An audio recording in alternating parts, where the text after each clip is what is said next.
رسوله الكريم اما بعد فاعوذ بالله من الشیطان الرجیم بسم اللہ الرحمن الرحیم سبح للہ ما فی السماوات وما فی الارض وهو العزیز الحکیم یا ایہا الذین آمنوا لم تقولون ما لا تفعلون کبر مقتا عند اللہ ان تقولوا ما لا تفعلون ان اللہ یحب الذین یقاتلون فی سبیلہ صفا کأنہم بنیان مرصوص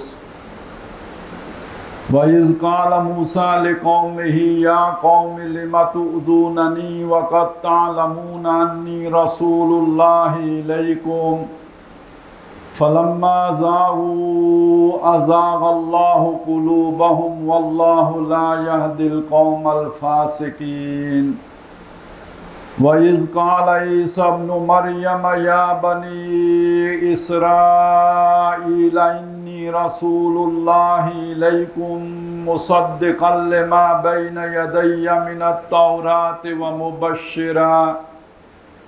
وَمُبَشِّرًا بِرَسُولٍ يَأْتِي مِن بَعْدِ اسْمُهُ أَحْمَدُ فَلَمَّا جَاءَهُم بِالْبَيِّنَاتِ قَالُوا هَذَا سِحْرٌ مُبِينٌ وَمَنْ أَظْلَمُ مِمَّنِ افْتَرَىٰ عَلَى اللَّهِ الْكَذِبَ وَهُوَ يُدْعَىٰ إِلَى الْإِسْلَامِ وَاللَّهُ لَا يَهْدِي الْقَوْمَ الظَّالِمِينَ يُرِيدُونَ لِيُطْفِئُوا نُورَ اللَّهِ بِأَفْوَاهِهِمْ وَاللَّهُ مُتِمُّ نُورِهِ وَلَوْ كَرِهَ الْكَافِرُونَ هُوَ الَّذِي أَرْسَلَ رَسُولَهُ بِالْهُدَى وَدِينِ الْحَقِّ لِيُظْهِرَهُ عَلَى الدِّينِ كُلِّهِ وَلَوْ كَرِهَ الْمُشْرِكُونَ يَا أَيُّهَا الَّذِينَ آمَنُوا هَلْ أَدُلُّكُمْ عَلَى تِجَارَةٍ تُنْجِيكُمْ مِنْ عَذَابٍ أَلِيمٍ تُؤْمِنُونَ بِاللَّهِ وَرَسُولِهِ وَتُجَاهِدُونَ فِي سَبِيلِ اللَّهِ بِأَمْوَالِكُمْ وَأَنفُسِكُمْ ذَلِكُمْ خَيْرٌ لَكُمْ إِن كُنتُمْ تَعْلَمُونَ يَغْفِرْ لَكُمْ ذُنُوبَكُمْ وَيُدْخِلْكُمْ جَنَّاتٍ تَجْرِي مِن تَحْتِهَا الْأَنْهَارُ وَمَسَاكِنَ طَيِّبَةً فِي جَنَّاتِ عَدْنٍ ذَلِكَ الْفَوْزُ الْعَظِيمُ وَأُخْرَى تُحِبُّونَهَا نَصْرٌ مِّنَ اللَّهِ وَفَتْحٌ قَرِيبٌ وَبَشِّرِ الْمُؤْمِنِينَ يَا أَيُّهَا الَّذِينَ آمَنُوا كُونُوا أَنصَارَ اللَّهِ كَمَا قَالَ عِيسَى ابْنُ مَرْيَمَ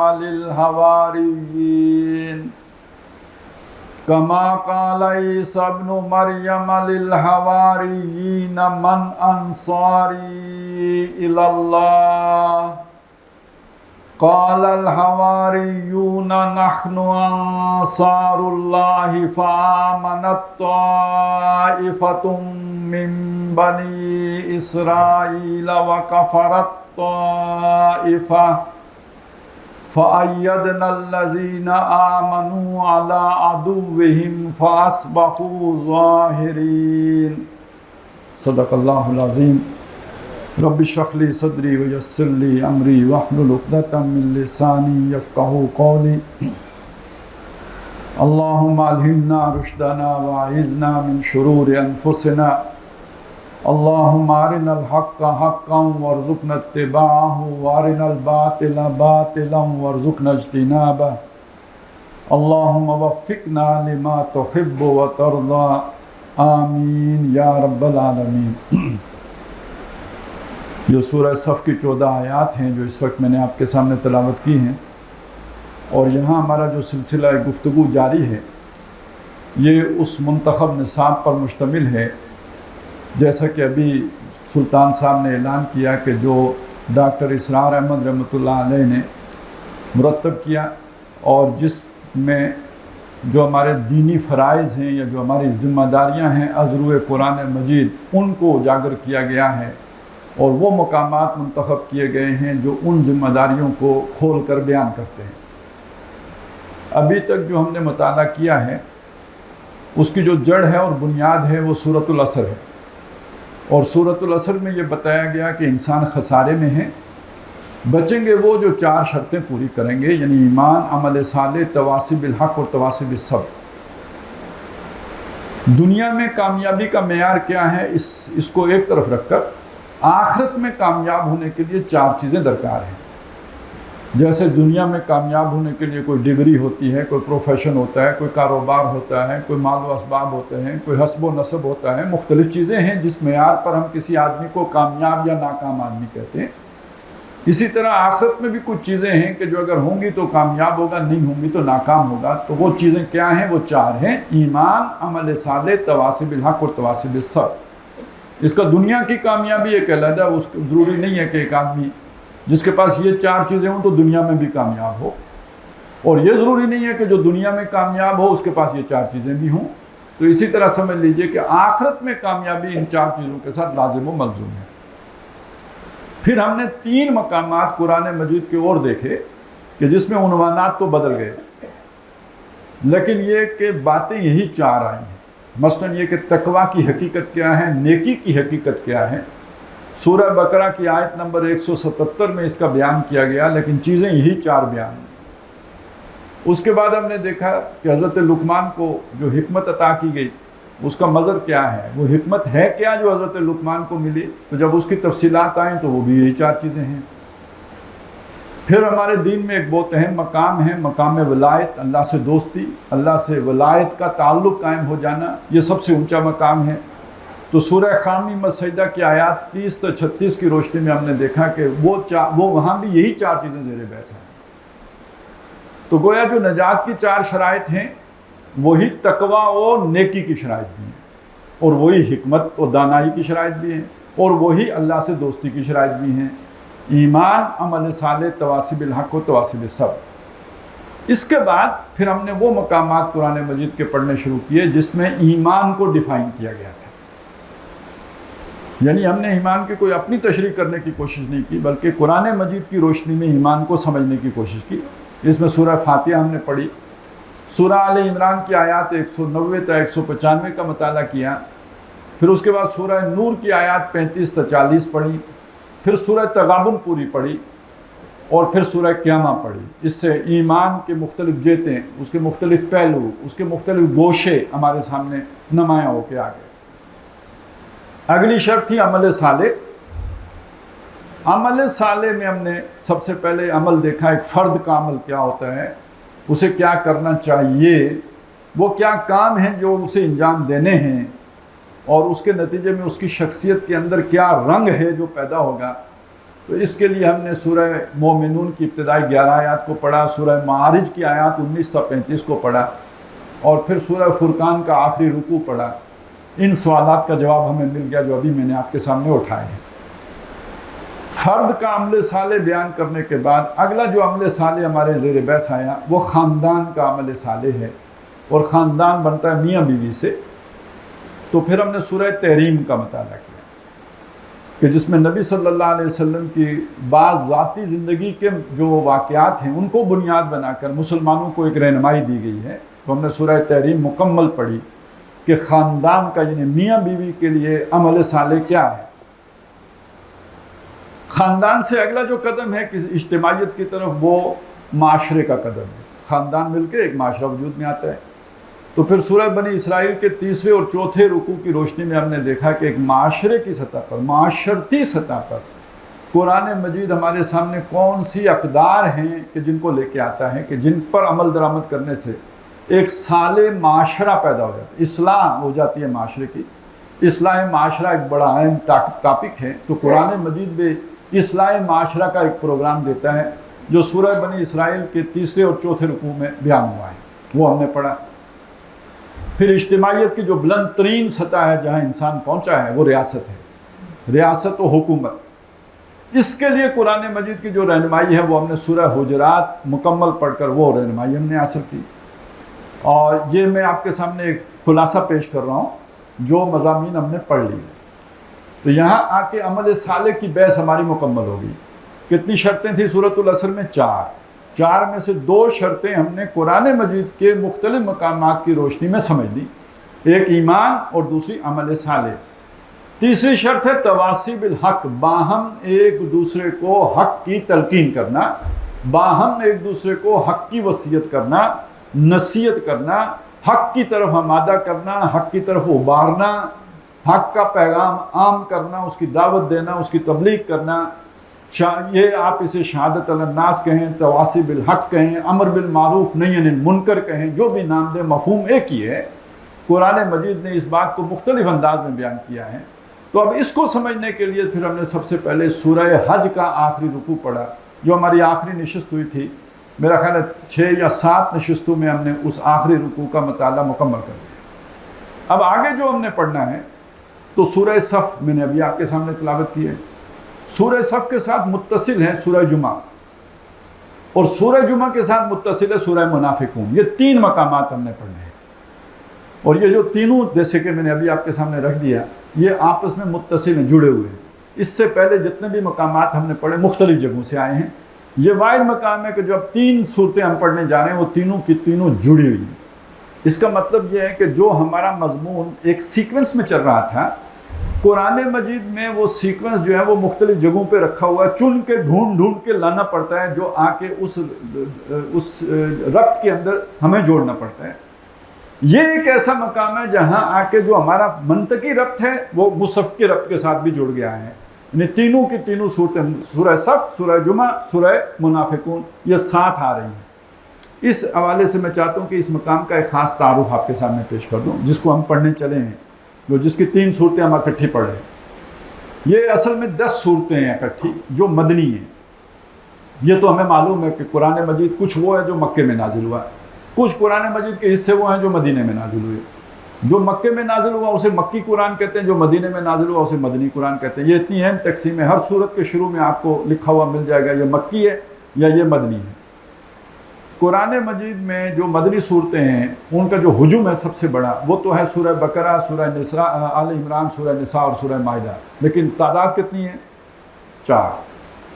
فگر نمبر کتنے؟ 4۔ لیکن جو تقریباً 6.5 پارے ہیں، بہت بڑی جو ہے نا حصہ قرآن مجید کا اس نے رکھا ہوا ہے۔ اس کے بعد جو دوسری 2 صورتیں ہیں وہ ہیں سورہ انفال اور سورہ توبہ۔ بیچ میں مکی صورتیں آ جاتی ہیں، سورہ انعام اور سورہ اعراف، اور ان کے بعد 2 صورتیں مدنی آ جاتی ہیں، سورہ انفال اور سورہ توبہ۔ پھر 14 مکی صورتیں آتی ہیں 18ویں پارے تک، یعنی یہ 10ویں پارے سے لے کے 18ویں پارے تک یہ ساری مکیات ہیں کہ جن کا 11ویں پارے سے 18ویں پارے تک اس میں مدنی صورت کوئی بھی نہیں ہے، اگرچہ کہ ایک صورت بیچ میں ہے جس میں اختلاف ہے، لیکن وہ اس کا بھی گمان غالب یہ ہے کہ وہ مکی ہی ہے۔ تو 14 صورتیں ہیں یہ مکیات ہیں۔ پھر ایک صورت، محض ایک صورت آتی ہے جو مدنی ہے، بالاتفاق مدنی ہے، وہ سورہ نور ہے، 18ویں پارے۔ پھر آتی ہیں 7 صورتیں جو مکی ہیں، اور ان کے بعد پھر ایک صورت آتی ہے جو مدنی ہے، سورہ احزاب، اور 9 ہیں، یہ 9 مکی صورتیں اور ایک سورہ احزاب ہے کہ جو مدنی ہے۔ پھر اس کے بعد 3 صورتیں آ جاتی ہیں مدنی، سورہ محمد، سورہ فتح اور سورہ حجرات۔ یہ 26ویں پارہ تقریباً، یعنی 25واں پارہ، 25واں 26واں، اس میں یہ 3 صورتیں آ جاتی ہیں۔ اب آپ نمبر گنے آپ نے، سب سے پہلے 4، پھر 2، پھر 1، پھر 1، اس کے بعد 3۔ اب آ گیا یہ اکٹھ، اور یہ کتنی ہیں؟ 10۔ نمبرز کے اعتبار سے جو اس سے پہلے ہمارے پاس نمبر تھے زیادہ سے زیادہ کتنے تھے؟ 4۔ اب یہ کتنے آ گئے؟ 10۔ اگرچہ کہ ہے یہ 1.25 پارہ، لیکن تعداد سور کے اعتبار سے یہ سب سے بڑا حصہ ہے۔ 10 کی 10 مدنی صورتیں ہیں۔ یہ 10 صورتیں بہت اہمیت کی حامل ہیں۔ ایک بات میں اور عرض کر دوں، مکی قرآن مجموعی طور پر 20 پاروں کے قریب ہے، اور یہ جو مدنی قرآن ہے یہ سارا ملا کے کوئی 10 پارے کے قریب بنتا ہے، یعنی 1/3 قرآن مدنی ہے، 2/3 قرآن مکی ہے، اور اس میں یہ 1.25 پارہ تقریباً اس کا جو زمانہ نزول ہے بیشتر صورتیں ایک آدھ استثناء کے علاوہ یہ ساری کی ساری مدنی دور کے نصف آخر میں نازل ہوئی ہیں. یعنی مدنی دور کتنے 10 سالوں پہ محیط ہے، تو نصف آخر کتنے پہ ہوگا جی 5 سال، آخری 5 سال، یعنی آخری 5 سالوں میں یہ صورتیں نازل ہوئی. یہ سمجھنا کیوں ضروری ہے؟ قرآن مجید کو یک بارگی نہیں اتارا گیا، اسے اتارا گیا ہے حالات جیسے بنتے تھے ان پر تبصرہ کرتے ہوئے، حالات کے مطابق اتارا گیا ہے. پہلے حالات بنے، اس کے مطابق ہدایات اتری. نصف آخر میں حالات کیا تھے جن کے روشنی میں یہ صورتیں اتری، یہ ہے اصل میں اہم بات. یعنی اس کے زمانے کا تعین کرنا کیوں ضروری ہے کہ آپ سیرت کے مطالعے سے یہ سمجھ لیں کہ بھئی یہ کون سا دور ہے جس میں اللہ تعالیٰ نے یہ صورتیں اتاری ہیں، اس دور کے چیلنجز کیا ہیں، اس دور کے مسائل کیا ہیں، اس دور کے بنیادی ایشوز کیا ہیں جن کو ان صورتوں میں ایڈریس کیا گیا. اب میں وہ ایشوز موٹے موٹے آپ کے سامنے، سارے نہیں لا سکتا، چند موٹی باتیں آپ کے سامنے لا رہا ہوں. پہلی بات یہ ہے کہ یہ ذہن میں رکھیے کہ مکے اور مدینے میں ایک بنیادی فرق کیا ہے کہ مکے میں ساری بحث جو ہے وہ بنی اسماعیل سے ہے، عرب اور خاص طور پہ جو حضرت اسماعیل کی اولاد میں سے ان کے ساتھ ساری بحث ہے. اور وہ مشرک ہیں، بت پرستی کرتے ہیں. ان کے پاس اس حضرت اسماعیل کے بعد کوئی نبی نہیں آیا ہے، کوئی کتاب ان کے پاس موجود نہیں ہے. یہ قوم لدہ ہے، جھگڑالو لوگ ہیں، سخت جو ہے نا وہ لڑائی بڑائی والے لوگ ہیں، ضدی ہٹ درم ہیں، لیکن سچے لوگ ہیں، کھرے لوگ ہیں، جس کے ساتھ ہوتے ہیں جم کے ساتھ ہوتے ہیں، جس کے مخالف ہوتے ہیں جم کے مخالف ہوتے ہیں. ان کی کچھ خوبیاں ہیں وہ علیحدہ قسم کی خوبیاں ہیں، ان کی کچھ خامیاں ہیں وہ علیحدہ قسم کی خامیاں ہیں. لیکن یہ شرک میں سب سے بڑی خامی یہ ہے کہ یہ شرک ہے. اس کے مقابلے میں جو مدنی صورتیں ہیں وہ اس میں بالکل مختلف صورتحال ہے. پہلی بات یہ ہے کہ جتنی شدید مخالفت نبی صلی اللہ علیہ وسلم کی مکے میں تھی ویسی مخالفت مدینہ میں ہے نہیں. بڑے قبیلے اوس و خزرج وہ مسلمان ہو گئے، تو ایک یعنی یوں سمجھیے کہ سہولت کاری ہو گئی ہے، رہنا آسان ہو گیا ہے، اب مشکل نہیں رہا. لیکن یہاں جن کے ساتھ بحث و تکرار ہے وہ 3 قسم کے، مطلب 2 قسم کے بنیادی طور پر لوگ سمجھ لیجئے. ایک تو وہ ہیں کہ جو اہل کتاب ہیں، سابقہ اہل کتاب یعنی یہودی، جن کے پاس تورات ہے، جن کے پاس نبی آتے رہے، جن کے ہاں نبوت کا سلسلہ رکا ہی نہیں، اگرچہ کہ 600 سال سے کوئی نبی نہیں آئے، لیکن اس سے پہلے تو مسلسل 1400 سال نبیوں کا تار ٹوٹا ہی نہیں. کلما ہلک نبی خلفہ النبی، تو وہ اپنے آپ کو اللہ کا لاڈلا بھی سمجھتے ہیں، چہیتا بھی سمجھتے ہیں، بڑا یعنی قریبی سمجھتے ہیں اللہ کا. تو جو اپنے آپ کو کسی کا قریبی سمجھے، جب اس کو وہ مقام سے ہٹا دیا جاتا ہے نا تو وہ اسی طرح کا ہو جاتا ہے جیسا تجربے سے ہم اس وقت گزر رہے ہیں. جب باجوہ صاحب کا لاڈلا جو ہے ان سے ناراض ہو گیا تو پھر کیا ہوا آپ کے سامنے ہے. تو اسی طرح جو اللہ کے لاڈلے تھے، کوئی شک نہیں کہ بنی اسرائیل اللہ کے لاڈلے تھے، لیکن جب اللہ تعالیٰ نے نبوت ان سے لے کے تو کسی اور کو دی، بنی اسماعیل میں رکھی، تو ان کا رد عمل بھی بڑا شدید تھا، بڑا مخالفانہ تھا، اور بڑا جو ہے نا یوں سمجھے کہ تخریب کارانہ تھا. لیکن یہ اس طرح کا رد عمل نہیں ہے جیسے کہ مشرکین مکہ کا تھا. تو اب جو بحث و تکرار ہے ساری کی ساری ان کے ساتھ ہے. ایک مسئلہ تو یہ ہے. دوسرا مسئلہ یہ ہے کہ ان کے زیر اثر مسلمان بھی ہیں. یہ بہت سے لوگوں کو اس بات کا نہیں پتا کہ مدینے میں یہودی اثرات بہت گہرے تھے. کیسے گہرے تھے؟ کتاب کا علم کس کے پاس ہے، روحانیت کس کے پاس ہے، پیری مریدی کا کس کا دھندا چل رہا ہے؟ سب یہودیوں کا چل رہا ہے. اب اگر مدینے میں کسی کا فرض کریں کسی کا بچہ بیمار ہو گیا، کوئی مسئلہ ہو گیا، کوئی روحانی مسئلہ ہو گیا، وہ کس کے پاس جائے گا علاج کرانے کے لیے؟ دم کون کرے گا؟ شف کون کرے گا؟ ہیلا کون کرے گا؟ دعا کون کرے گا؟ وظیفہ کون بتائے گا؟ یہ سارا کام ان کے پاس ہے. ٹھیکے پہ کہیں یا جو بھی کہیں وہ اس کے ٹھیکیدار ہیں. تو جس کی یہ حیثیت ہو اس کا روب ہوگا آپ کے اوپر یا نہیں ہوگا؟ آج کے زمانے میں اتنا روب ہوتا ہے پیر صاحب کا، تو اس زمانے میں تو بہت زیادہ روب ہوگا. نمبر 2، کاروبار ان کے قبضے میں، تجارت ان کے پاس، مال و اسباب ان کے پاس. تو جس کے پاس یہ ہو تو اس کی بھی ایک حیثیت ہوتی ہے، سماجی حیثیت ہوتی ہے. اس کو خواہ سردار سمجھا جاتا ہے اور اس کی بات مانی جاتی ہے. اس کو سیانہ سمجھا جاتا ہے. جدے کر دانے ہو دے کملے بھی سیانے ہیں. تو اس کو تو اس لیے سیانہ سمجھا جاتا ہے کہ اس کے پاس دولت ہے. تو اب آپ یہ سمجھ لیں کہ مدینے میں سیانہ کون ہے؟ وہ روحانی پیشوا کون ہے؟ وہ یہودی. تو کیا مدینے والے ان کے زیر اثر تھے یا نہیں تھے؟ تھے. تو جب اوس اور خزرج مسلمان ہو گئے تو اوس و خزرج کی ایک تعداد وہ بھی ہے کہ جو مسلمان ہونے کے باوجود بات سنتی ہے، مانتی ہے یہود کی۔ تو جو مدینے میں نفاق کا جو پودا ہے نا، وہ یہود کی زیر نگرانی پروان چڑھا ہے۔ یہ نفاق از خود نہیں پیدا ہوا، اس کے پیچھے یہودی پھونکے ہیں جس کے زیر اثر یہ پودا پروان چڑھا ہے۔ ابتداً یہ بڑے ہلکی پھلکا معاملہ تھا، بڑھتے بڑھتے بڑھتے یہ بڑھتا چلا گیا۔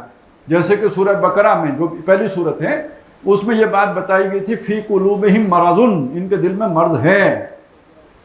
آیا یہ مرض ختم ہوگا تو ایمان کی طرف آ جائیں گے، نہیں ختم ہوگا تو رکے گا نہیں، پھیلے گا۔ فی قلوبہم مرض فزادہم اللہ مرضا، تو اللہ نے ان کو ان کے مرض میں اور بھی بڑھا دیا، بڑھتا چلا گیا، بڑھتا چلا گیا۔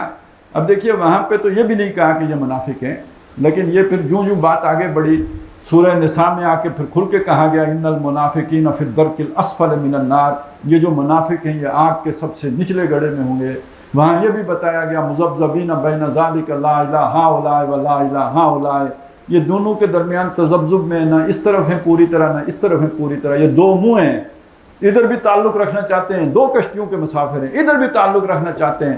وفاداری ان کی نہ تمہارے ساتھ ہے نہ ان کے ساتھ ہے، یہ اپنے مطلب کے بندے ہیں، اپنے مال و اسباب کا تحفظ چاہتے ہیں، ادھر سے ہو جائے یا ادھر سے ہو جائے۔ یہ ورلڈلی وائز لوگ ہیں، دونوں طرف تعلقات بنا کے رکھنا چاہتے ہیں، ایک کشتی یا سارے انڈے ایک ٹوکری میں نہیں ڈالنا چاہتے، ہر طرف جو ہے نا اپنا جو ہے نا انفلوئنس رکھنا چاہتے ہیں، لیکن دل سے کسی کے ساتھ بھی نہیں ہے۔ لا الہ ہؤلاء ولا الہ ہؤلاء۔ پھر یہ بھی بتایا کہ یہ ایمان لائے تھے، خلوص سے لائے تھے، لیکن جب مشکلات آئیں، چمی گویم مسلمانم بلرزم کے دانم مشکلات لا الہ را، جب لا الہ کی مشکلات آئیں بیچ منجدار میں کودنے کے لیے تیار نہیں ہوئے، یہ رک گئے۔ ان الذین آمنوا ثم کفروا ثم آمنوا ثم کفروا ثم ازدادوا کفرا، ایمان لائے پھر کافر ہو گئے، پھر ایمان لائے پھر کافر ہو گئے، پھر کفر میں بڑھتے چلے گئے۔ یہ کون سا کفر ہے؟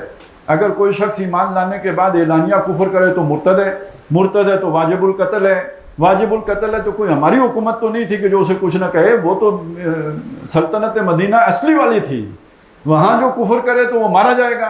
تو یہ بات سمجھ لیں کہ یہ کفر اعلانیہ کفر نہیں ہے، اوپر سے مسلمان ہیں، یہ اندر دل کی دنیا بدل رہی ہے، کبھی اس طرف تو کبھی اس طرف، کبھی اس طرف تو کبھی اس طرف، اور پھر اس ہی طرف بڑھتے چلے گئے۔ غزوہ بدر احد کے موقع پر جو ان کی کیفیت تھی اس کو فرمایا کہ اس دن وہ جو تھے نا اقرب منہم للایمان، کفر کے زیادہ قریب تھے ایمان کی نسبت، تو یعنی وہ ایک کیفیت پر نہیں رہتے، کبھی ایمان کی طرف جاتے ہیں کبھی کفر کی طرف جاتے ہیں۔ تو وہ والا دن جو تھا جب غزوہ احد ہوا ہے تو اس دن ایمان سے دور تھے، کفر کے قریب تھے۔ تو یہ اب آپ سمجھ لیں کہ نفاق اصل میں کیا شے ہے، یہ ایک طرح کی بے یقینی کی صورتحال کا نام ہے۔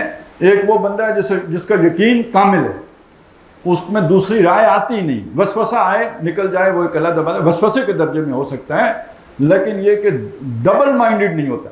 اور منافق کون ہے؟ جو ڈبل مائنڈڈ ہوتا ہے، کبھی یوں ہے کبھی یوں ہے، کبھی یہ بات اسے ٹھیک لگتی ہے کبھی یہ ٹھیک لگتی ہے، ارادہ باندھتا ہوں سوچتا ہوں توڑ دیتا ہوں، کہیں ایسا نہ ہو جائے کہیں ایسا نہ ہو جائے۔ یہ جو کیفیت ہے یہ در حقیقت نفاق کی کیفیت ہے۔ اس کا سبب کیا ہے؟ دنیا کی محبت، مال کی محبت، اولاد کی محبت، تعلقات کی محبت، مفادات کی محبت، یہ وہ چیزیں ہیں کہ جو آپ کے اندر یہ تکلیف بیماری پیدا کر دیتی ہیں۔ اس کا نتیجہ کیا نکلا؟ یہ سورہ انفال میں بیان کیا گیا ہے۔ اے مسلمانوں، یہ جو تم اللہ پر ایمان رکھتے ہو، اس کے نتیجے میں ایک مسلمان 20 کافروں کے اوپر غالب ہے، 20 کے اوپر غالب ہے، 20 ہی ہے 20 کے اوپر غالب ہے۔ لیکن کچھ ہی عرصے الآن خفف اللہ علیکم، اب اللہ نے تم پر کمی کر دی ہے، اب 1-2 کے اوپر غالب آئے گا۔ آج ایک 10 کے اوپر شاید غالب، 10 کے اوپر غالب تھا، تو آج کیا ہو گیا جی 1-2 کے اوپر غالب ہو گیا۔ یہ کیوں ہوا؟ کمی کیوں ہوئی؟ وہ اس کا مطلب یہ ہے کہ وہ یہ نہیں کہ نعوذ باللہ ابو بکر کے ایمان میں کمی ہو گئی، کوئی یہ سوچ بھی نہیں سکتا، یہ کوئی نہیں سوچ سکتا کہ حضرت عمر کے ایمان میں یا حضرت علی کے ایمان میں کمی ہو گئی۔ کیا ہوا؟ ایوریج گر گیا ہے۔ اگر ابو بکر و عمر ہیں تو اب اس طرح کے بہت سے لوگ آ گئے ہیں کہ جن کا معاملہ یہ کہ کبھی یوں ہے، تو ایوریج گر جانے کی وجہ سے اب اللہ تعالیٰ نے تمہارے اوپر کمی کر دی. اس کی مثال تھی جو ہم نے پڑھی تھی سورہ حجرات میں، چونکہ وہ ہم نے پوری پڑھ لی. تو اس میں ایک واقعہ آیا ہے کہ یہ بدو کہتے ہیں ہم ایمان لائے. قالت الاعراب آمنا، یہ بدو آ کے کہتے ہیں کہ ہم ایمان لائے. قل لم تؤمنوا، اے نبی آپ ان سے کہہ دیجئے تم ہرگز ایمان نہیں لائے ہو. ولیکن قولوا اسلمنا، لیکن تم یہ کہہ سکتے ہو کہ ہم نے اسلام قبول کیا، کلمہ پڑھا ہے، کلمہ گو ہیں، شہادت دی ہے ہم نے زبان سے. وَلَمَّا يَدْخُلِ الْإِيمَانُ فِي قُلُوبِكُمْ، ابھی ایمان تمہارے دلوں میں داخل نہیں ہوا ہے. اب ذرا آپ اپنے آپ کو تھوڑا سا تصوراتی تخیلاتی طور پر مکے بھی لے چلیں، مدینے میں بھی لے چلیں. مکے کی صورتحال کیا ہے؟ ایمان لانے کا اعلان کرتے ہی پڑتی ہے مار. جو ہی آپ کہیں گے نا اشہد ان لا الہ الا اللہ اشہد ان، ہو سکتا ہے پورا بھی نہ کرنے دیں، مکہ پہلے آ جائے گا، گھر سے نکال دیے جائیں، دیکھتے انگاروں پہ لٹائے جائیں، تپتی ریت کے اوپر گھسیٹے جائیں. مکے کی گلیوں میں آپ کو جو ہے نا رسی میں پاؤں میں ڈال کے ٹخنوں میں آپ کو گھسیٹا جائے. یہ سب کچھ ہوگا. کوئی جو اس سے کسی کی بچت نہیں ہے. نبی صلی اللہ علیہ وسلم کی گردن میں اگر رسی ڈال کے، چادر کی رسی بنا کے، تو پھندا بنا کے، تو اتنا اسے کسا گیا ہے کہ آپ کی آنکھیں ابل آئی ہیں، تو اور کون بچا ہے؟ تو وہاں ایمان لانے کا مطلب مار پڑنا تھا.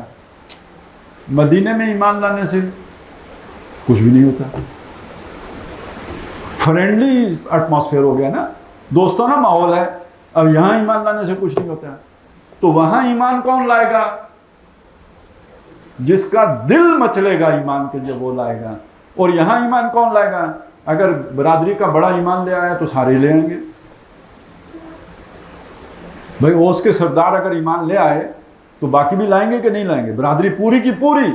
وہ جیسے ہمارے ہاں ایک اخبار میں آیا کرتا ہے، اب تو کوئی اخبار پڑھتا ہی نہیں نا. اب جو الیکشن کا موسم آتا تھا تو فلانے سردار فلانا خان اپنی پوری برادری کے ساتھ فلانی جماعت میں شامل ہو گیا.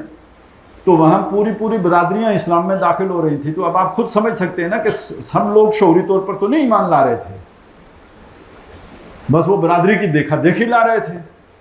اب جب مشکل پڑی، فرض کرو جان دینی پڑ گئی، فرض کریں کوئی مال کی قربانی دینی پڑ گئی، فرض کریں کوئی سخت کڑی دھوپ میں نکلنا پڑ گیا، فرض کریں کسی جو ہے نا کوئی جان کو تکلیف میں ڈالنا پڑ گیا، تو اس کے لیے تو جس کے دل میں ایمان ہوگا وہ آگے بڑھے گا. جس کے دل میں وہ برادری کے پیچھے جو آیا تھا وہ کیسے چلے گا؟ لہٰذا ان کی کیفیت ہے جو قرآن مجید نے بیان کی. وَمِنَ النَّاسِ مَن يَعْبُدُ اللَّهَ عَلَىٰ حَرْفٍ، لوگوں میں وہ بھی ہیں جو اللہ کی عبادت کرنا چاہتے ہیں مگر کنارے کنارے رہ کر کرنا چاہتے ہیں. اگر تو اس میں کوئی تکلیف نہ پہنچے تو کر لیتے ہیں، اور اگر مصیبت آ جائے تو یو ٹرن لے لیتے ہیں. یہ جو یو ٹرن ہے یہ کفر ہے. ان الذین آمنوا ثم کفروا ثم آمنوا ثم کفروا، یعنی جب نماز کا حکم آیا آ گئے پڑھنے کے لیے، جہاد کا حکم آیا قالوا سلاما، ہم تو یو ٹرن لیں گے. اور یو ٹرن گریٹ لیڈر لیتے ہیں، اور یو ٹرن حکمت ہوتی ہے، اور الحکمت ضالۃ المومن ہوتا ہے، وہو احق بہا حیث وجدہا ہوتا ہے. لہٰذا ہم سمجھدار لوگ ہیں، اور ہم تو اپنے آپ کو پتھر کے دور میں نہیں لے جا سکتے، تکلیف نہیں برداشت کر سکتے، مصیبتوں میں نہیں کود سکتے. ہم ان بیوقوفوں کی طرح والا ایمان نہیں لا سکتے، ہم تو سمجھداروں والا ایمان لائیں گے. لہٰذا ہم یو ٹرن لیں گے. اسی چیز کو سورہ بقرہ میں دوسرے انداز میں فرمایا کہ جب روشنی ہوتی ہے تو چلتے ہیں، جب اندھیرا ہوتا ہے تو رک جاتے ہیں. روشنی آسانی کی علامت ہے، اندھیرا تکلیف کی علامت ہے. جب روشنی ہوتی ہے تو چل پڑتے ہیں، ٹھیک ہے جی قدم بڑھاؤ اے نبی ہم آپ کے ساتھ ہیں. اور جب ذرا سی مشکل آئی تو ہم تو اپنے گھر میں ٹھیک ہیں. کبھی کہیں گے کہ مت نکلو اس گرمی میں، کبھی کہیں گے کہ اگر ہمارے پاس ہوتے تو ماں کو تلنا ہاں ہونا، ہماری بات مانی ہوتی تو یوں قتل نہ کیے گئے ہوتے. اب آپ کو سمجھ آ گیا، مشکل اور آسانی کی بات سمجھ میں آ گئی. اب یہ ایک نئی کیفیت، یہ مکے میں نہیں تھی، یہ ایک نئی کیفیت ہے. اب اس کو ایڈریس کرنا ہے یا نہیں کرنا ہے، اس ایشو کو زیر بحث لانا ہے یا نہیں لانا ہے. اور اس کے نتیجے میں جن لوگوں کے مطلب دیکھیں نا، جب کہیں جیسے انفیکشن ہوتا ہے تو وہ متعدی ہوتا ہے، پھیلتا ہے یا نہیں پھیلتا، ایک جگہ رک جائے گا یا پھیلے گا؟ پھیلے گا. اسی طرح معاشرے میں کوئی ایک ٹرینڈ بنتا ہے تو وہ رک نہیں جاتا، دیکھا دیکھی آگے بڑھتا ہے. اگر اسے روکا نہیں جائے گا، اگر اس کے خلاف جو ہے نا مہم نہیں چلائی جائے گی، اگر لوگوں کو ایجوکیٹ نہیں کیا جائے گا، اگر سمجھایا نہیں جائے گا، تو معاشرہ اسی رخ پہ چلتا چلا جائے گا۔ یہ ٹرینڈ ہے پیچھے کہ ہم نے سمجھداروں والا ایمان لانا ہے، بیوقوفوں والا ایمان نہیں لانا۔ وَإِذَا قِيلَ لَهُمْ آمِنُوا كَمَا آمَنَ النَّاسُ قَالُوا أَنُؤْمِنُ كَمَا آمَنَ السُّفَهَاءُ، یہ کام ہم نے نہیں کرنا۔ غَرَّ هَؤُلَاءِ دِينُهُمْ، ان کے دین نے ان کی مت مار دی ہے۔ اب یہ ایک وہاں کی صورتحال ہے، اس صورتحال میں یہ 10 صورتیں نازل ہوئی ہیں۔ ان 10 صورتوں کو اگر میں یہ کہوں نا کہ مکی اور مدنی قرآن میں دین کے جو مطالبے آئے تھے ان کے خلاصے ہیں یہ 10 صورتیں۔ پارہ سوا ہے، لیکن ان سوا پارے میں پورے قرآن مجید میں جو مطالبات دینی ہیں ان کا خلاصہ ہے۔ اب اس میں تھوڑا سا ایک فرق آپ کے سامنے رکھوں کہ مطالبات دین سے مراد کیا ہے۔ دیکھیں 2 چیزیں علیحدہ علیحدہ ہوتی ہیں۔ آپ پاکستان کے شہری ہیں، آپ پر پاکستان کے قوانین کا اطلاق ہوگا یا نہیں ہوگا، لیکن یہ پاکستان کے قوانین کا اطلاق آپ پر کب ہوگا؟ جب آپ پاکستان کے شہری ہیں۔ اگر آپ پاکستان کے شہری نہیں ہیں، امریکی شہری ہیں، تو امریکی قوانین کا اطلاق ہوگا، پاکستانی قوانین کا آپ پر اطلاق نہیں۔ ہاں جرم آ کے یہاں کریں گے تو یہاں کا اطلاق ہوگا، وگرنہ ایک امریکی شہری ہے، وہ وہاں رہتا ہے، اس پر پاکستانی قوانین لاگو نہیں ہوں گے۔ تو ایک بات تو یہ ہے کہ جو قوانین ہوتے ہیں وہ اس ملک کے شہری کے اوپر لاگو ہوتے ہیں، لیکن شہری بننے کی شرط کیا ہے، یہ ایک علیحدہ چیز ہوتی ہے۔ پاکستانی شہری بننے کی بنیاد کیا ہو سکتی ہے؟ وہ نہیں ہے کہ جو یہاں کے قوانین ہیں، وہ یہ ہے کہ یا تو آپ پاکستان میں پیدا ہوئے ہوں، جو پاکستانی شہریوں کے گھر پیدا ہوئے ہوں، آپ پاکستانی خود بخود پاکستانی شہری ہیں، ایسی بات ہے نا۔ یا یہ کہ جو بعد میں آپ نے کسی ملک سے آ کے یہاں پہ باقاعدہ جو ہے نا اجازت لے کے شہریت حاصل کر کے اس کی ساری شرائط پوری کر کے یہاں کی شہریت اختیار کر لی ہو۔ اب میں ذرا تھوڑا سا آپ کو بتاؤں، ہمارے چلیں ادھر تو لوگ کم آتے ہیں، ہماری تبدیلی ناکام ہو گئی، وگرنہ یورپ سے لوگ ادھر آتے، لیکن یہ کہ چلیں ہمارے لوگ تو باہر جاتے ہیں نا، کینیڈا جا کے سیٹل ہوتے ہیں یا نہیں ہوتے، امریکہ جا کے سیٹل ہوتے ہیں یا نہیں ہوتے، وہاں کی شہریت لیتے ہیں یا نہیں لیتے۔ جب وہاں کی شہریت لیتے ہیں تو کوئی تقریب حلف برداری ہوتی ہے یا نہیں ہوتی، یا کوئی فارم سائن کرنا پڑتا ہے یا نہیں کرنا پڑتا ہے۔ بہت کم لوگوں کو پتہ ہے کینیڈا کی بھی شہریت لینے کے لیے سلطنت برطانیہ کی جو کوئین، اب تو خیر وہ کنگ ہے، پہلے کوئین تھی، تو باقاعدہ اس کی وفاداری کا حلف اٹھانا پڑتا ہے۔ شہریت لینے کے لیے حلف ہے وفاداری کا، اور شہری بن جانے کے بعد جو اس بادشاہ کا بنا ہوا قانون ہے اس کی پاسداری ہے۔ ان صورتوں میں جو بات کی جا رہی ہے یہ نہیں کی جا رہی کہ یعنی شہری ہونے کی حیثیت سے آپ نے کیا کام کرنا ہے، شہری بننے کے تقاضے کیا ہیں۔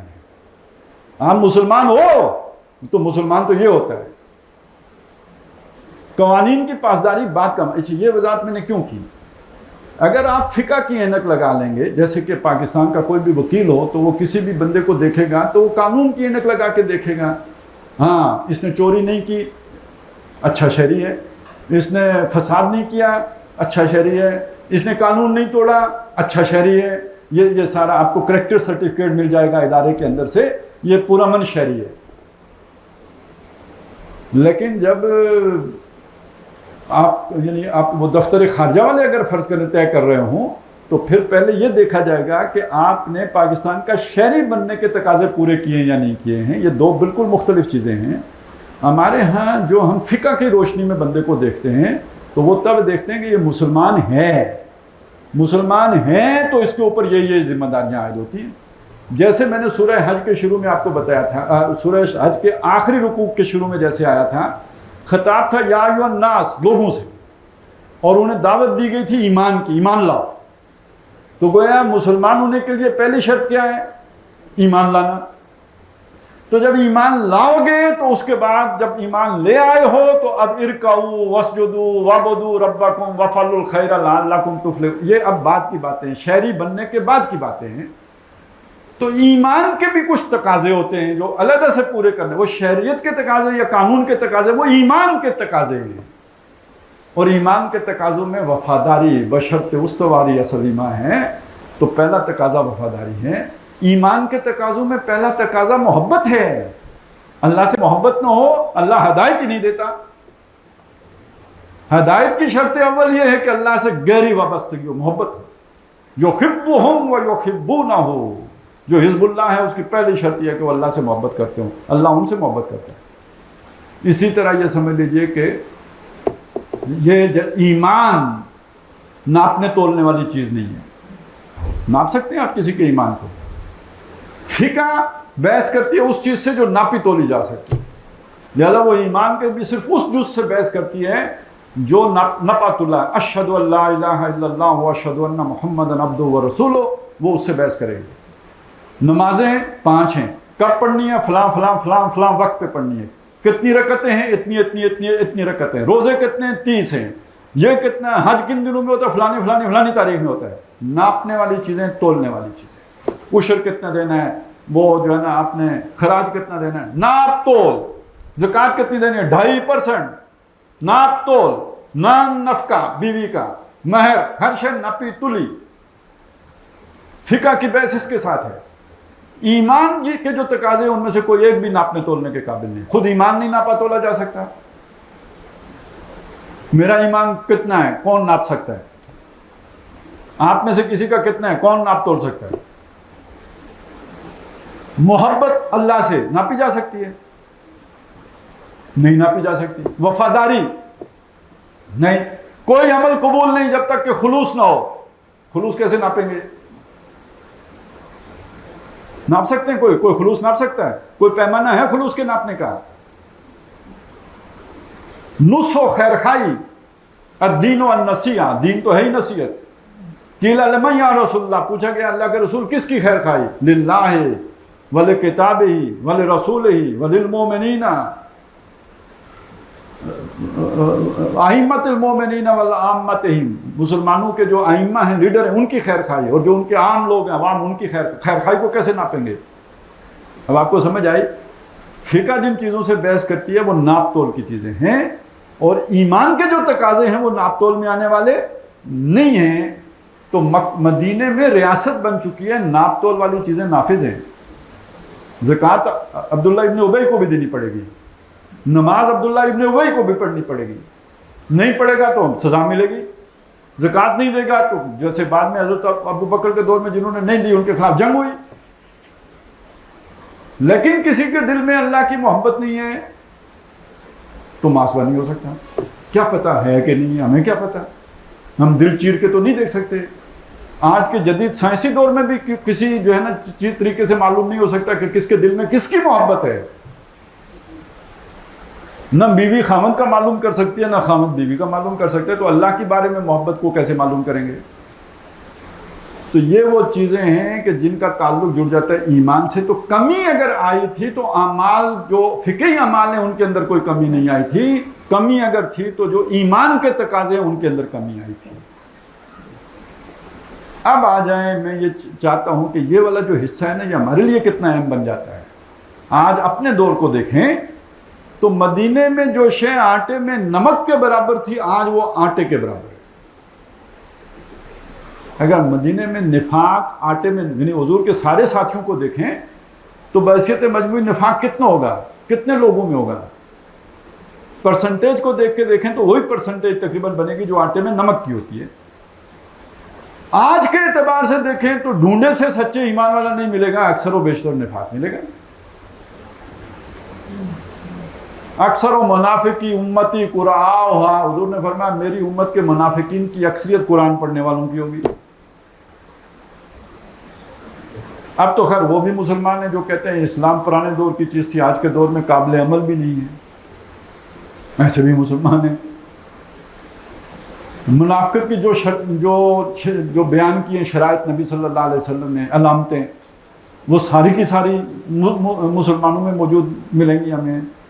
تو آج گویا آٹا جو ہے وہ نفاق ہے، اور ایمان کہیں ڈھونڈ کے نمک کے برابر بھی نکل آئے تو بہت بڑی بات ہے. الٹا ہو گیا یا نہیں؟ تو آج کے دور کے اعتبار سے ان صورتوں کی اہمیت زیادہ ہو جائے. اس دور میں تو بڑے تھوڑی تعداد میں اس طرح کے لوگ تھے جن کے لیے یہ صورتیں اتری تھی، جن کی اصلاح کے لیے اتری تھی. آج کے دور میں اس طرح کے لوگ بہت زیادہ ہیں. اب آ جائیں کچھ ان روایات کی طرف کہ جو نبی صلی اللہ علیہ وسلم کی طرف مروی ہیں. آپ نے وہ باتیں فرمائی ہیں آپ کی طرف ان کو یعنی منسوب کیا گیا ہے. مسئلہ یہ کہ دین جب شروع ہوا تو اجنبی تھا اور عنقریب یہ واپس اجنبی ہو جائے گا. دین کا مطلب اگر آپ نماز روزہ حج زکوٰۃ لیں گے تو یہ کبھی بھی اجنبی نہیں ہوئے مسلمانوں میں. بلکہ میں آج بھی یقین کے ساتھ کہتا ہوں کہ جتنے لوگ آج نمازی ہیں حضور کے دور میں اتنے لوگ تعداد میں اتنے پرسنٹیج تو بہت ڈاؤن ہے لیکن اتنی تعداد میں لوگ نمازی نہیں تھے.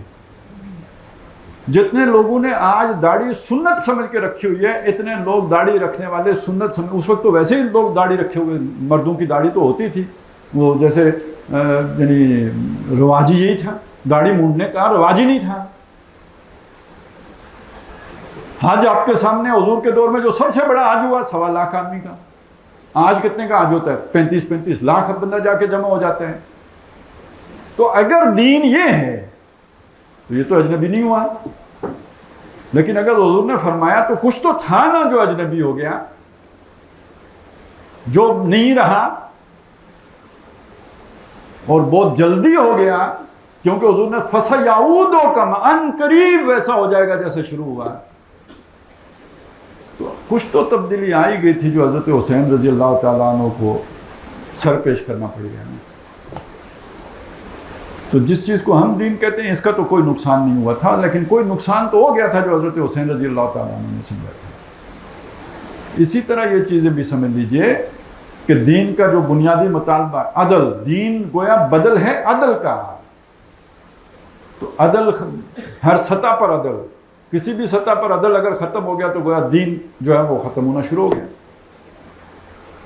کرتے کرتے بات تو وہاں تک پہنچی جو حضور نے فرمائی تھی کہ ایک وقت ایسا بھی آئے گا کہ رأیتم المعروف منکرن والمنکر معروفا, تمہیں نیکی برائی معلوم ہوگی اور برائی تمہیں نیکی معلوم ہو رہی ہوگی. اتنا الٹ ہو جائے گا نظام.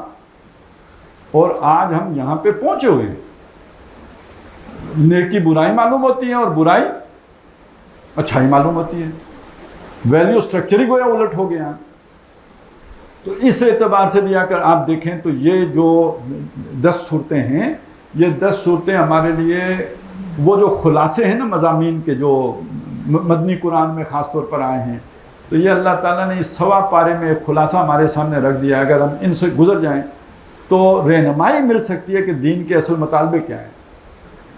اب اسی حوالے سے اس چیز کی طرف آئیں. یہ جو 10 صورتیں میں تھوڑا سا ان کا بھی آپ کے سامنے تعارف پیش کروں. ان میں پہلی صورت ہے سورہ حدید, وہ ابھی ہم نے نہیں پڑھی. دوسری صورت ہے سورہ مجادلہ, یہ تو ہمارے نصاب میں شامل بھی نہیں ہے, لیکن سورہ حدید اس نصاب میں شامل ہے, وہ آخر میں جا کے پڑھیں گے.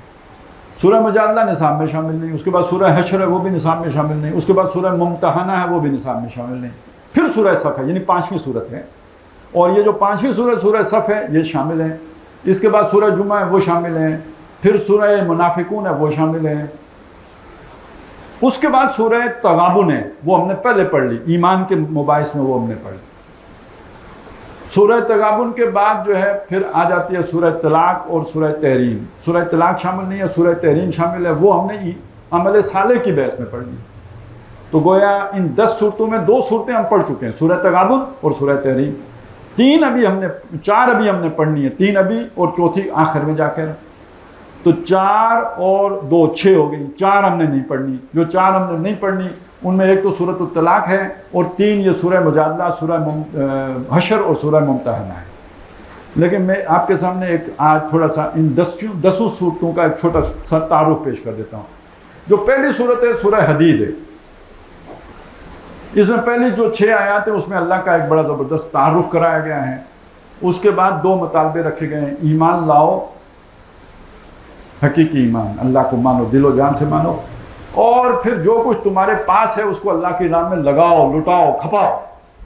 اب یہ زکوٰۃ کی بات نہیں ہے, یہ عشر کی بات نہیں ہے, یہ جیسے حضرت ابوبکر صدیق اپنے گھر میں جھاڑو دے کے سب لے کے آ گئے تھے, یہ وہ بات ہے. یہ جان ہتھیلی پہ لے کے نکلنے کی بات ہے, یہ مطالبہ ہے. یہ کیوں یہ سارا کچھ لگاؤ اور کھپاؤ؟ جا کے آخر میں بتایا کہ دیکھو ہم نے جتنے بھی رسول بھیجے, لَقَدْ أَرْسَلْنَا رُسُلَنَا بِالْبَيِّنَاتِ وَأَنزَلْنَا مَعَهُمُ الْكِتَابَ وَالْمِيزَانَ, کتابیں اتاری, یہ نظام عدل اجتماعی دیا. یہ سب مقصد کیا تھا دنیا کے اعتبار سے جو اس کا مقصد تھا وہ یہ تھا تاکہ لوگ انصاف پر کھڑے ہو جائیں، لیقوم الناس بالقسط۔ دیکھیں ہم کہتے ہیں دین، ہمارا دین دین فطرت ہے، انسان کی فطرت میں جو چیز گندی ہوئی ہے وہ عدل ہے، جسٹس۔ کافر ہو کہ مسلمان ہو، عدل کا حمایتی ملے گا۔ جنہیں ہم کافر کہتے ہیں کیا وہ جسٹس کی بات نہیں کرتے؟ یہ فطرت ہے، انسان کی فطرت یہ ہے۔ تو اسلام دین فطرت ہے، یعنی دین عدل اجتماعی ہے۔ رسول کیوں آئے، کتابیں کیوں اتاری؟ لیقوم الناس بالقسط، لوگ انصاف پر کھڑے ہو جائیں۔ عدل کے مقابلے میں کیا لفظ ہے؟ ظلم، زیادتی۔ انصاف کے مقابلے میں ظلم، زیادتی، ناانصافی۔ ناانصافی کیوں ہوتی ہے؟ جب کوئی اپنے حق سے زیادہ لینے کی کوشش کرتا ہے۔ دیکھیں نا، 4 بھائی ہیں، ان کا اپنا اپنا حصہ اللہ نے مقرر کر دیا ہے۔ ان میں سے جو بڑا بھائی ہے وہ کہتا ہے نہیں میں زیادہ لوں گا، تو یہ ظلم ہے یا نہیں ہے؟ یہ ناانصافی ہے یا نہیں ہے؟ اچھا، یہ زیادہ لینے کی کوئی دلیل ہو سکتی ہے؟ دلیل کوئی نہیں ہوتی، ڈنڈا ہوتا ہے۔ جس کے پاس ڈنڈا ہوگا وہ ظلم کر سکتا ہے۔ ظلم کی دلیل تو کوئی نہیں ہے، دلیل عدل کی ہو سکتی ہے، دلیل انصاف کی ہو سکتی ہے۔ تو ہمیشہ رواداری کس میں ہوگی؟ امن پسندی کس کی جو ہے ترا ہوگا؟ جو عدل پر کھڑا ہے۔ جو ظلم پر کھڑا ہو وہ پرامن ہو نہیں سکتا، وہ امن پسند ہو نہیں سکتا، وہ دلیل اور منطق اور رواداری کی بات کر نہیں سکتا، اس نے تو ڈنڈا چلانا ہے، تب ظلم ہو سکتا ہے۔ تو اب جب آپ نے عدل کی بات کی تو آپ کا دشمن کون ہو گیا؟ ظلم۔ اور جو ظلم کی وجہ سے زیادہ حق لے رہے ہیں اپنے ڈنڈے کے زور پر، دلیل کے زور پر نہیں، ڈنڈے کے زور پر زیادہ حق لے رہے ہیں، ان سے حق چھین کر حقداروں کو دینا، اس کے بغیر تو عدل ہو نہیں سکتا۔ اس کا مطلب ہے یہ کوئی جھگڑے شگڑے کی بات ہے، یہ مطلب کوئی نعتیں پڑھنے سے مسئلہ حل نہیں ہوگا، یہ سبحان اللہ سے مسئلہ حل نہیں ہوگا، یہ کوئی وظیفے کرنے سے مسئلہ حل نہیں ہوگا، یہ داڑھی کی لمبائی اور چوڑائی سے مسئلہ حل نہیں ہوگا، یہ پانچوں کی اونچائی نیچائی سے مسئلہ حل نہیں ہوگا، یہ تو کوئی چنڈ پریڈ کا مسئلہ ہے بھائی۔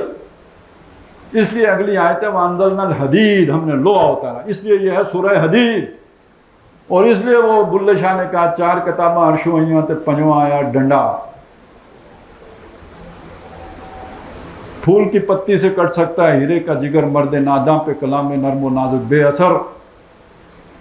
آپ ایک جاگیردار کو اس بات پر تو تیار کر سکتے ہیں کہ وہ ساری زندگی اللہ کی راہ میں لکھوا دے اور جنوبی افریقہ تک آپ کے ساتھ چلا جائے، لیکن وہ جاگیریں اپنے ہار جو مزاروں کو دے دے، آسمان گر جائے گا، وہ یہ بات ماننے کے لیے تیار نہیں ہوگا۔ آپ ایک سنیارے سے پورے جو ہے نا 10 کنال پہ مسجد بنوا سکتے ہیں، لیکن اسے یہ کہنے کہ لینے کے اور دینے کے بانٹ ایک کر دو، یہ دیتے وقت جو سونا ہوتا ہے اور لیتے وقت تم کہتے ہو اس میں 2.5% تو کھوٹ تھی، تو وہ دیتے وقت بھی تھی۔ یہ جو ہے نا یہ متفقین والا کام چھوڑو، کہے گا توبہ توبہ، یہ تو کاروبار ہے، پھر میں کیسے کاروبار کروں گا؟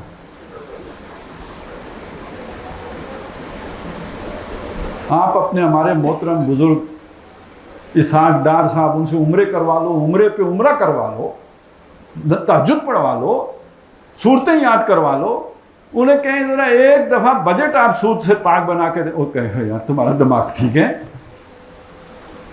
اب آپ کو سمجھ آئی جو میں کہنا چاہ رہا ہوں؟ تو یہ کام تو جناب سیدھی انگلیوں ہو سکتا ہوتا تو نبی کرتے۔ محمد الرسول اللہ صلی اللہ علیہ وسلم سے بڑھ کر حکیم کون ہے؟ یہ کام سیدھی انگلیوں ہونے والا نہیں ہے۔ تو وَأَنزَلْنَا الْحَدِيدَ، اس کا مطلب ہے ایک 2 پارٹیاں بنیں گی، ایک پارٹی انصاف کا بول بالا کرنا چاہتی ہوگی اور دوسری پارٹی جو ہے وہ ظلم کو برقرار رکھنا چاہتی ہوگی۔ تو ظلم کو برقرار رکھنے والی پارٹیاں کون کون سی تھیں مکہ مدینے میں؟ مشرکین مکہ انصاف چاہتے تھے یا ظلم لے کے چل رہے تھے؟ اور مدینے میں جو آپ آئے ہیں تو یہ ادھر یہ جو رہتے ہیں اہل کتاب، یہ انصاف پر کھڑے تھے یا ظلم پر کھڑے تھے؟ اب آپ سمجھ لیجئے، یہ جو منافقین ہیں یہ بھی اسپیشل رائٹس ڈیمانڈ کر رہے ہیں۔ یہ جو یہودی ہیں انہوں نے اپنے اسپیشل رائٹس پہلے سے رکھے ہوئے ہیں۔ یہ جو مشرکین مکہ ہیں ان کے بھی اسپیشل رائٹس ہیں، چوزن پیپل ہیں، یہ باقی لوگوں سے بلند تر۔ یہ ظلم نہیں ہے؟ وہ اپنی یہ حیثیت چھوڑنے کے لیے تیار نہیں ہے۔ مقابلے میں کون ہے؟ ایک محمد الرسول اللہ والذین معہ ہیں۔ یہ جو عدل والے ہیں یہ حزب اللہ ہے، یہ اللہ کی پارٹی ہے۔ کیوں؟ اللہ عدل چاہتا ہے، ان اللہ یامر بالعدل، اللہ عدل کا حکم دیتا ہے، یہ اللہ کی پارٹی ہے۔ اور ظلم شیطان چاہتا ہے، وہ سارے کے سارے شیطان کی پارٹی ہیں۔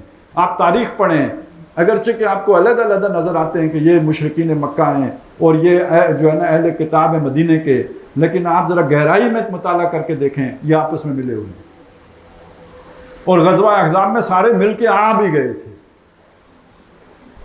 اور غزوہ بدر اور غزوہ احد کے پیچھے بھی آپ کو یہودی کار فرمائی نظر آئے گی۔ وہ خود چونکہ معاہدوں میں جکڑے ہوئے تھے، سامنے آ نہیں سکتے تھے، حضور نے انہیں پکڑ رکھا تھا، لہٰذا وہ پیچھے رہ کے کھیل کھیل رہے تھے۔ وہ مشرکین مکہ کو مدینے پہ چڑھا کے وہ لائے تھے اور اندر خانے ساری سازشیں کر رہے تھے، یریدون لیطفئوا نور اللہ بافواہہم، یہ سارا کھیل وہ کھیل۔ اور ان کے ساتھی کون بن رہے تھے؟ جو منہ سے مسلمان تھے، اندر سے وہ عدل نہیں چاہتے تھے، وہ بھی پوٹینشل گویا ان کا تھا، وہ انہی کے ساتھی تھے، انہی کے ہم نوالا و ہم پیالہ تھے، انہی کے ساتھ ان کے دل ملے ہوئے تھے۔ مسلمانوں سے ان کو محبت نہیں تھی، محبت ان کو ان کے ساتھ تھی۔ یہ ہے آپ وہاں کی ڈیموگرافی، ٹھیک ہے نا، نظریاتی ڈیموگرافی یہ ہے۔ ایک طرف محمد الرسول اللہ والذین معہ ہیں، دوسری طرف احزاب ہیں، ایک حزب نہیں ہے، کئی احزاب ہیں، مشرکین مکہ بھی ہیں، مختلف قبائل بھی ہیں، یہود بھی ہیں، اور منافقین مدینہ بھی ہیں، یہ سب مل کر ایک پارٹی بنی ہے، وہ حزب الشیطان ہے۔ تو سورہ مجادلہ نے کیا بتایا؟ سورہ مجادلہ نے یہ بتایا کہ دیکھو یہ سورہ حدید میں جو آیا ہے عدل قائم ہو، تو دو پارٹیاں بن گئی ہیں، ایک حزب اللہ ہے، ایک حزب الشیطان ہے۔ اس میں بتایا حزب اللہ کی نشانی کیا ہے؟ ما تجد قوما یؤمنون باللہ والیوم الآخر یوادون من حاد اللہ ورسولہ، نہیں پاؤ گے کسی ایسی قوم کو کہ جو دعویٰ کرتی ہو کہ ہم ایمان لائے اللہ پر اور آخرت پر، اور وہ محبت کرتے ہیں ان سے کہ جو اللہ اور رسول کے دشمن ہوں۔ وَلَوْ كَانُوا آبَاءَهُمْ أَوْ أَبْنَاءَهُمْ أَوْ إِخْوَانَهُمْ أَوْ عَشِيرَتَهُمْ، ان کے باپ ہوں، ان کے بیٹے ہوں، ان کے بھائی ہوں، ان کے رشتہ دار ہوں، اگر اللہ رسول کے دشمن ہیں ان کے ساتھ ان کی دوستی نہیں ہوتی۔ تو اللہ سے محبت کو پہچاننے کا آلہ پھر کیا بنا؟ آپ کی محبت کس سے اور آپ کی دشمنی کس سے؟ اگر اللہ کے دشمنوں سے، ظلم کے دعوے داروں سے آپ کی محبت ہے تو ایمان حقیقی سے آپ محروم ہیں۔ قانونی ایمان آپ کا ہے، آپ کی نماز جنازہ پڑھی جائے گی، آپ کو مسلمان سمجھا جائے گا، آپ کو وراثت میں حق ملے گا، آپ مسلمانوں کے گھر میں آپ شادی کر سکتے ہیں، مسلمانوں کے قبرستان میں دفن ہوں گے، سارے آپ کے حقوق انٹیکٹ ہیں، لیکن حقیقی ایمان سے آپ محروم ہیں۔ قرآن نے صاف کھول کے بتا دیا یہ مومن نہیں ہو سکتے۔ اور دل میں ایمان کس کے لکھا ہوا ہے؟ کہ جو اللہ کی خاطر اپنے ہر رشتہ دار کو چھوڑنے کا ہمت رکھتا ہو۔ اولئک کتب فی قلوبہم الایمان، ان کے دلوں میں اللہ نے ایمان لکھ دیا ہے۔ کنٹراسٹ میں قالت الاعراب آمنا قل لم تؤمنوا ولکن قولوا اسلمنا، یہ بدو کہتے ہیں ہم ایمان لائے، ان سے کہو ہرگز ایمان نہیں لائے ہو، یہ کہہ سکتے ہو کہ ہم مسلمان ہوئے ہیں۔ ولما يدخل الايمان فی قلوبکم، ایمان ابھی تمہارے دلوں میں داخل نہیں ہوا۔ اولئک کتب فی قلوبہم الایمان، یہ ہیں جن کے دلوں میں اللہ نے ایمان لکھ دیا ہے۔ تو کس وجہ سے، کیسے پتہ چلے گا جی؟ محبت کس سے ہے؟ اب سمجھے میں نے جو محبت کا لفظ، اور محبت ناپ تول میں آنے والی شے ہی نہیں، نیت ناپ تول میں آنے والی شے ہی نہیں، وفاداری ناپ تول میں آنے والی شے نہیں، یہ فقہ کے باعث مباحث نہیں ہے۔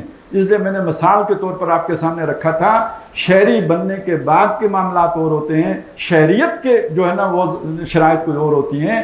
یہ جو ان صورتوں میں قرآن مجید نے ہمیں یہ بتایا مسلمان بننے کے لیے کیا کچھ کرنا، ایمان کے تقاضے کیا، حقیقی ایمان کے تقاضے کیا ہیں۔ تو ایک چیز تو یہ آپ کے سامنے آ گئی کہ سورہ مجادلہ نے ہمیں بتایا کہ حزب اللہ کی شرط اول کیا ہے، محبت اللہ سے، اللہ کے رسول سے اور جہاد سے۔ اور حزب الشیطان کی شرائط کیا ہیں وہ بھی بیان ہی ہیں، یعنی وہ تو آپ کو معلوم ہی ہے نا کہ مشرکین حزب الشیطان، اہل کتاب حزب الشیطان، لیکن یہ جو بیٹھے نجوہ کر رہے ہیں، مسلمانوں کے اندر بیٹھے ہوئے ہیں، یہ جو مسلمانوں کے اندر بیٹھ کے سازشیں کر رہے ہیں، دوستیاں ادھر رکھ رہے ہیں۔ الم تر الی الذین تولوا قوما غضب اللہ علیہم، آپ نے نہیں دیکھا اس قوم کو جس پر اللہ کا غضب ہوا اور ان کے ساتھ یہ دوستیاں کرتے ہیں مسلمان، دوستیاں جا کے ان سے کرتے ہیں جن پر اللہ کا غضب ہوا ہے۔ اور ایسا کیوں کرتے ہیں؟ وہ ساری اس کی تفصیل بیان کی، مال اور اولاد کی محبت میں کرتے ہیں، دنیا کی محبت میں کرتے ہیں، تو ان کے مال اور اولاد ان کے آخرت میں کچھ کام نہ آئیں گے۔ اور ان کی مت اللہ نے ایسی مار دی ہے. یہ کہنے کو سیانے ہیں, سمجھدار ہیں, ورلڈلی وائز ہے, لیکن ان پر شیطان مسلط ہو چکا ہے. اس حد تک مسلط ہو چکا ہے کہ جھوٹ بولتے ہیں اور اس یقین سے بولتے ہیں کہ خود سمجھ رہے ہوتے ہیں کہ سچ بول رہے ہیں. کسی آدمی کے دماغ خراب ہونے کی اس سے بڑی علامت کیا ہوگی کہ جھوٹ بولے اور اپنی جگہ پہ یہ سمجھ رہا ہو کہ میں نے سچ بولا ہے. اور یہ کیفیت کہاں تک جائے گی؟ یوم یبعثہم اللہ جمیعا فیخلفون لہ کما یخلفون لکم. اللہ کے سامنے بھی جھوٹ بولیں گے جیسے تمہارے سامنے جھوٹ بولتے ہیں, اور قسم کھا کے بولیں گے. وَيَحْسَبُونَ أَنَّهُمْ عَلَىٰ شَيْءٍ, اور اپنے تئیں یہ سمجھیں گے کہ کسی شے پر کھڑے ہیں, کوئی بنیاد ہے ان کے جھوٹ کی. الا انہم هم الکاذبون, سمجھ لو یہی پکے کاذب ہیں, جھوٹے اصلی یہ ہیں. استحوذ علیہم الشیطان, ان پر شیطان چھا گیا ہے, مسلط ہو گیا ہے. فانساہم ذکر اللہ, شیطان نے انہیں اللہ کی معرفت سے محروم کر دیا ہے. اولئک حزب الشیطان, یہ شیطان کی پارٹی ہے. فإن حزب الشیطان هم الخاسرون, تو شیطانی کی پارٹی خسارہ پانے والی ہے. اب آپ کو سمجھ آیا, حزب اللہ اور حزب الشیطان ٹکراؤ ان کا ہے. شیطان اور اس کی پارٹی ظلم جاری رکھنا چاہتے ہیں, اور محمد الرسول اللہ اور ان کے ساتھی جو اللہ کی پارٹی ہیں یہ عدل قائم کرنا چاہتے ہیں. تو سورہ مجادلہ نے آ کے وہ بات کھول دی جو سورہ حدید میں فرض بیان کیا گیا تھا, جو مقصد بعثت انبیاء بیان کیا گیا تھا اور مقصد نزول کتب بیان کیا گیا تھا. اس کے راستے میں جو مذاہب ہوتے ہیں وہ شیطان کی پارٹی ہے, اور جو اس مقصد کو حاصل کرنے کے لیے کوشاں ہوتے ہیں وہ رحمان کی پارٹی ہے. پھر اس شیطان کی پارٹی کا ایک اور عنصر ہے, ایک تو وہ ظاہری ہے جس کا مکے میں, دوسرا کون ہے؟ یہ جو اہل کتاب, ان کے جو مختلف قبیلے تھے, ان میں سے بنو نذیر تھے جو مدینے میں رہتے, تین میں سے ایک, ان کو جو سزا ملی ہے اس کا ذکر آیا ہے سورہ حشر میں. تو اگلی صورت وہ ہے. اور اس کے بعد سورہ ممتحنہ ہے. سورہ ممتحنہ میں کیا بتایا گیا کہ وہ جو اصل کور ٹیم ہے اس حزب الشیطان کی, یعنی بنی اسماعیل, مشرکین مکہ, جن کو 13 سال محمد رسول اللہ نے سمجھایا ہے اور جان بوجھ کے نہیں مانا ہے, اب ان کی سزا کا وقت آ گیا, مکہ فتح ہونے والا ہے. ایک بھولے بھالے مسلمان نے کام بڑا پٹھا کر دیا کہ حضور صلی اللہ علیہ وسلم نے خبریں باہر بھیجنے پر پابندی لگا دی تھی تاکہ مکے والوں کو پتہ ہی نہ لگے کہ ہم کیا کرنے لگے, کیونکہ وہ تیاری کر لیں گے, پھر لڑائی ہوگی, خون خرابہ ہوگا, تو اگر بغیر تیاری کے ہم پہنچ جائیں گے تو خون خرابے سے بچت ہو جائے گی. ایک صحابی ہیں, ان صحابی نے اتنی بڑی غلطی کی کہ حضور کا راز اخفا کر, وہ بھی جنگی راز. وہ تو شکر ہے یہ زمانہ نہیں تھا, نہیں تو مطلب اس کا تو فوجی کورٹ میں ٹرائل ہوتا. 9 مئی سے بڑا واقعہ ہے نا کہ آپ نے جنگی حکمت عملی ہی لیک کر دی. اور حضرت عمر رضی اللہ تعالیٰ عنہ نے یہی بات کہی کہ ان کی تو گردن اڑنی چاہیے اس بات پر. اور حضور نے فرمایا نہیں, یہ بدری ہے. میں کیا سمجھانا چاہ رہا ہوں, جب آپ نے شریعت کی بنیادی شرائط پوری کر لی, وفاداری کے تقاضے پورے کر دیے, محبت کے تقاضے پورے کر دیے, تو اب اگر آپ سے چھوٹی موٹی غلطی, چھوٹی موٹی ہے, کوئی چھوٹی موٹی ہے, یہ اتنا بڑا بلنڈر بھی ہو جائے, اللہ بھی معاف کرنے والا ہے, اللہ کے رسول بھی معاف کرنے والے ہیں. تو سمجھ میں آئی بات؟ یہ سمجھانا چاہ رہا ہوں کہ ان صورتوں میں جو باتیں ہمارے سامنے لائی گئی ہیں وہ بڑی بڑی دین کی باتیں ہیں. اگر ان پر آپ عمل درآمد کر لیں تو باقی باتیں اگرچہ کہ بہت بڑی بڑی ہوتی ہیں لیکن وہ ان کے مقابلے میں بہت چھوٹی سمجھی جائیں گی. یہاں تک کہ جنگی راز بھی اگر آپ نے افشا کر دیا تو اللہ بھی کہیں گے کہ ٹھیک ہے بھائی, گرانٹ, اس کو معاف کیا جاتا ہے.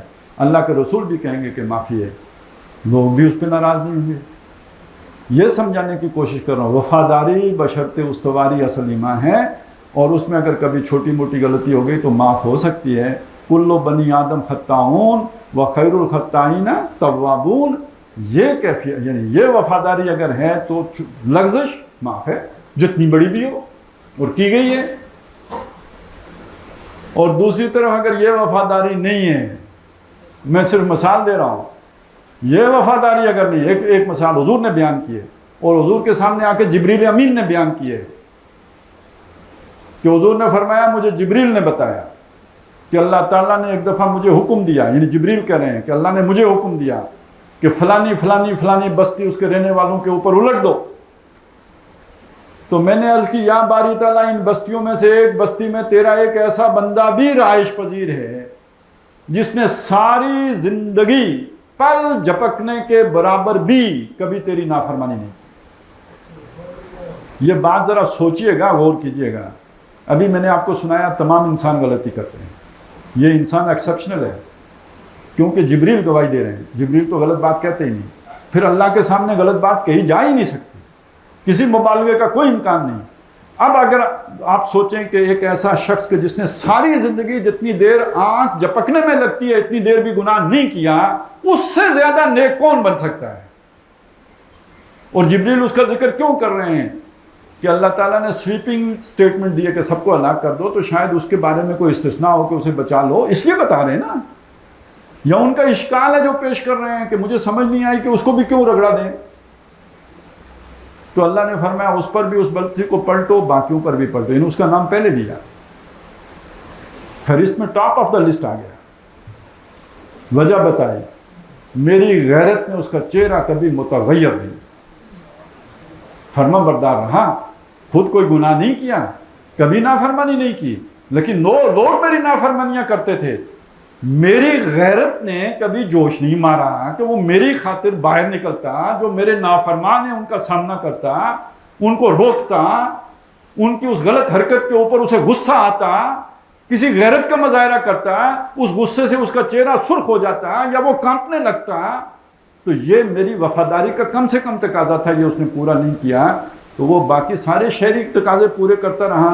اس نے کبھی سگنل نہیں توڑا، اس نے کبھی نافرمانی رٹ آف دا گورنمنٹ کو اس نے کچھ بھی نہیں کہا، اس نے ٹیکس پورا دیا، یہ سارا کچھ پورا کرتا رہا. لیکن ملک کی سرحدوں کے اوپر حملہ ہو گیا اور وہ جا کے دشمن سپاہیوں کو حلوے پیش کرتا رہا. تو یہ ساری قانون کی پاسداری بڑھ جائے گی یا نہیں بڑھ جائے گی؟ یہی اس کے ساتھ ہوا. یہ موٹی باتیں، پہلے ان پر عمل ہوگا تو پھر باقی جو چھوٹی چھوٹی باتوں کی سب کی بات چلے گی. اصل بات پہلے یہ ہے جو ان 10 صورتوں میں آئی ہے. تو یہ میں نے آپ کے سامنے رکھ دیا جی، ایک چھوٹا سا خلاصہ آپ کے سامنے آ گیا. سورہ مجادلہ کا بھی، سورہ حشر کا بھی، سورہ ممتحنہ. اس کے بعد سورہ صف ہے جس میں نبی صلی اللہ علیہ وسلم کے مقصد بعثت کا ذکر کیا گیا ہے. سورہ حدید میں تمام رسولوں کے مقصد بعثت کو بیان کیا، یہاں نبی صلی اللہ علیہ وسلم کے مقصد بعثت کو بیان کیا. وہ کیا ہے وہ انشاءاللہ تعالی ہم اگلی نشست میں اس سے مطالعے کا آغاز کریں گے. هو الذی ارسل رسولہ بالہدی ودین الحق لیظہرہ علی الدین کلہ ولو کرہ المشرکون. اقول قولی ھذا واستغفر اللہ لی ولکم ولسائر المسلمین والمسلمات.